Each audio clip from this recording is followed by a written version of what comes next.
వేదనలో ఆవేదనలో నా చెంత ఉన్నావు.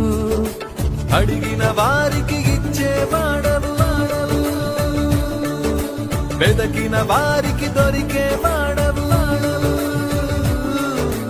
అడిగిన వారికి ఇచ్చేవాడవు, వెదకిన వారికి దొరికేవాడవు. తట్టిన వారికి తలుపులు తెరిచేదే